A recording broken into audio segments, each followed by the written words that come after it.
For Radio VR in Washington, I'm Victoria Mashkova. A Russian journalist was killed today in an area near the eastern Ukrainian region of Luhansk when it was shot during fighting between pro-Russian separatists and Ukrainian troops. The Russian Foreign Ministry said in a statement that Russia demands that Ukraine's authorities conduct an objective investigation of this tragedy and strictly punish the guilty. Today, to discuss this tragic accident, we are joined by Radio VR's political correspondent, Dmitry Babich. Hello, Dmitry. Yes, nice to hear from you. Dmitry, could you please shed more light on what has happened? Well, basically, the Russian journalists were covering the events near the small village Metalist, not far from this big city of Luhansk, which has been bombed and periodically attacked by the Ukrainian army and the so-called National Guard. Mm-hmm. National Guard is a ragtag new military formation, put together from the activists of Maidan and from the extremist nationalists from the western provinces of Ukraine, some of them very cruel people. So there was mortar fire opened when journalists were covering the events. They were standing actually on a highway. And one of them, who was actually the correspondent carrying the micro, he had his vest on, saying that he was press. The words press and TV were clearly marked on his clothes. And he was killed, basically mortally wounded. He died on the way to hospital by the Ukrainian troops who were bombarding that area. Unfortunately, he is survived by a 7-year-old daughter who will now, never see her father. And his wife lives in the northern city of Salihard. Before that, this journalist, his name is Igor Korneluyk.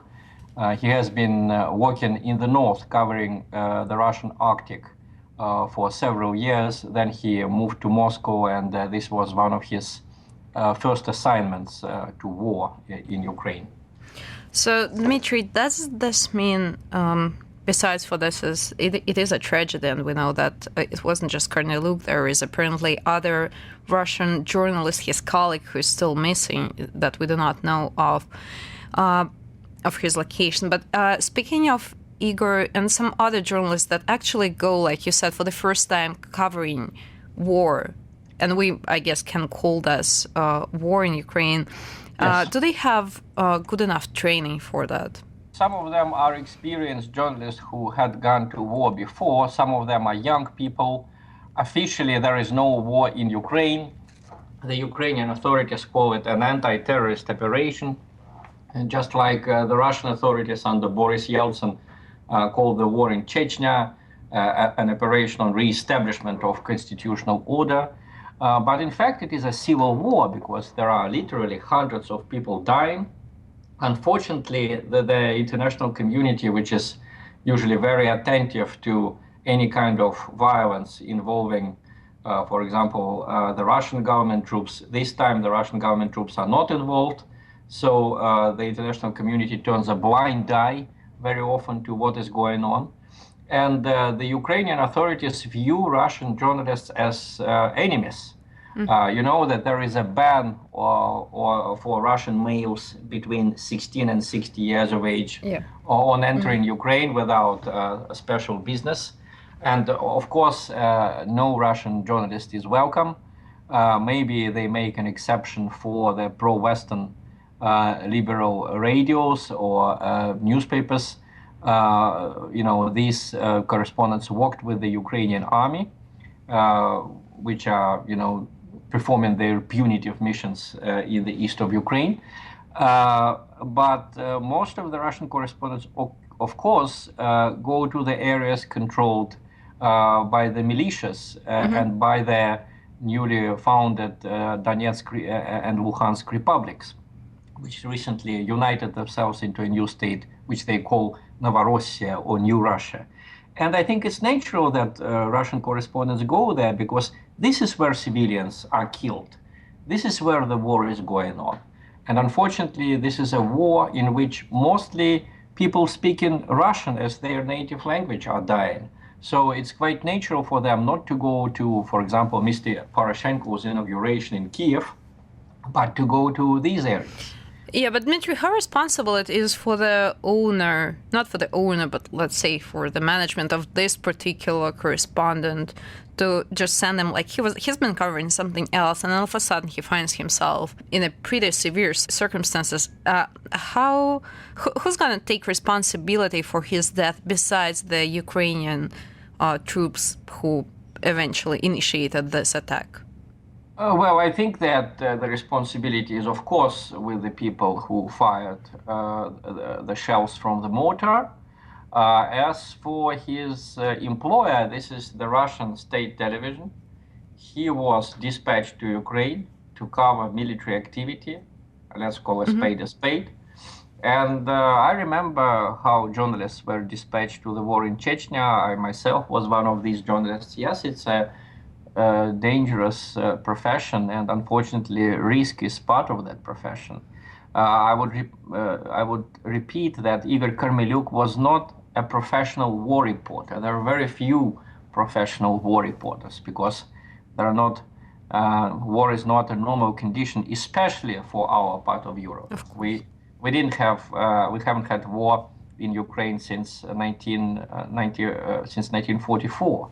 So basically, it's a terrible situation in which I think the person who pulled the trigger, the person who fired the shell, this person is responsible. Sure. Well, I was following the story the whole day today, and I found out that actually there are some courses for the beginner journalists, and this Igor Korneluyk, he could have even took this course for the journalists who go cover the hotspot, military activities in the hotspots. Yeah, but so if we talk now about what Russia's government gonna do, so they have already issued the statement. What's gonna be their next step? Do you think that they will ever find anyone really responsible? No, because the Ukrainian authorities think that they have a blank check for doing anything in eastern Ukraine. They use aviation, they use tanks, they use, they say that they don't use phosphorite bombs, but there is a lot of footage of something very resembling phosphorite bombs being used against several villages in the east of Ukraine. So the Ukrainian authorities, they never repent. I mean, the new authorities of Ukraine, the ones who came to power because of a coup d'etat that happened in February, they think that they have a blank check from the West, and that means a blank check from the God. So they do whatever they want. And just today, they released two journalists from another television company, Zvezda. These journalists had been beaten while in captivity with the so-called National Guard. One of them had his hearing impaired, because he was beaten and his ear was damaged. And no one ever apologized. We don't hear any apologies from the Ukrainian authorities even now. They crossed all their borders of what is civilized and what is permissible.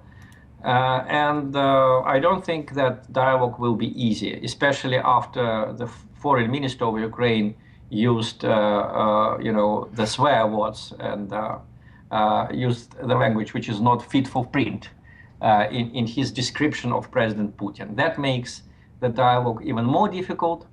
But I think that, you told me that he went to these courses. Well, I can tell you from my experience in Chechnya, in general, no courses can make you absolutely secure.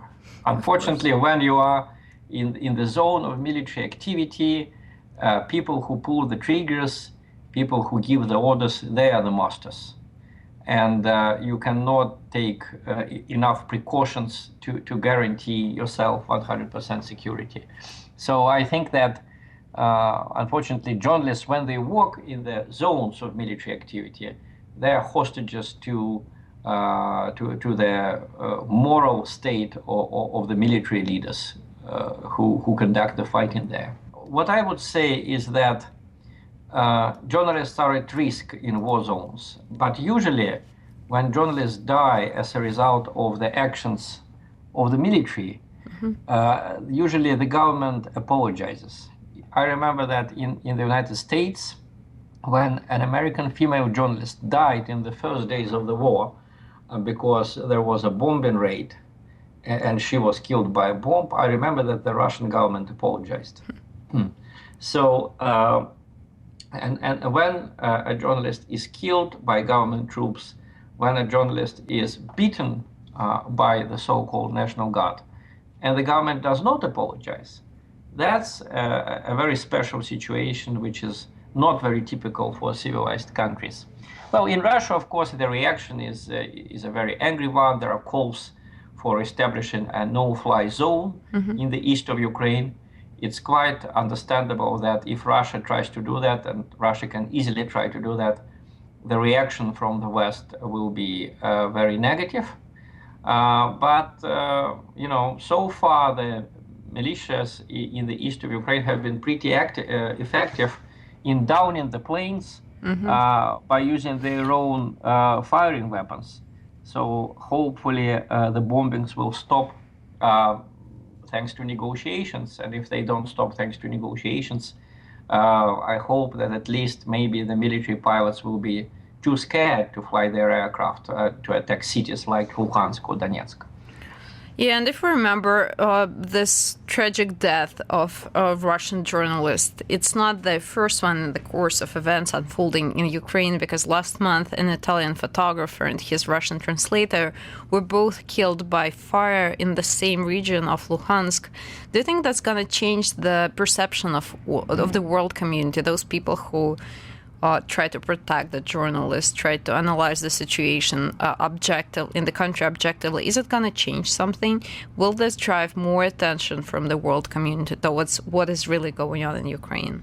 Well, usually the United States and the EU notice the suffering of those journalists whom they consider their allies. We have under our eyes a very instructive situation. Andrei Babich, who has been for many years the correspondent, I would say, the most famous correspondent of Radio Free Europe in Russia, when he was arrested by the Russian troops in Chechnya in the year 2001, there was a huge scandal, and all the United States authorities were up in arms defending him, and luckily he was not in any way harmed, and he just became famous thanks to that story. And now, just recently, when he was fired by his employer, which happens to be the United States Congress, which basically finances Radio Free Europe, he was fired because of a comment that he made on one of the social networks. No one noticed that in the United States. Did you see any articles? Did you see any reactions from the journalist unions? Nothing. Why? Because he wrote that he understood why Crimeans wanted to go to Russia and not to be a part of Ukraine anymore. That didn't jive very well with the statements of the U.S. government. So the U.S. government basically shut its eyes to the fact that a journalist was fired for voicing his opinion privately. Because what I think what you write in your blog is private. Yeah, well, Dmitry, luckily, he only got fired. I mean, today we've been talking about some more serious cases of journalists just losing their lives. But I see that, and where are you going with this? Yes, and unfortunately, no one paid particular attention to the death of the Italian reporter who was killed by the fire from the Ukrainian side. Why there was so little reaction?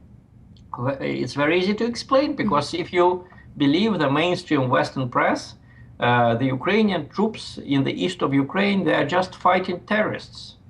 They are not bombing cities, they are not killing civilians. There are some civilians killed, and there are about 60,000 refugees in Russia. But if you believe the mainstream American press, Russia is an aggressor. So it's a very strange situation when people from the area, which is supposed to be invaded by another country, go to the presumed aggressor. So Indeed, if you just read the mainstream Western press on Ukraine, you get a completely twisted picture of what's going on, and you may not understand why Russians are so angry about a Russian journalist being killed there. Okay, Dmitry, thank you so much for joining us today from our Moscow studio. We've been joined by Radio VR's political correspondent, Dmitry Babich. Thank you. Yeah, and we've been talking about Russian journalist who was killed today in the eastern Ukrainian region of Luhansk. For Radio VR in Washington, I'm Victoria Mashkova.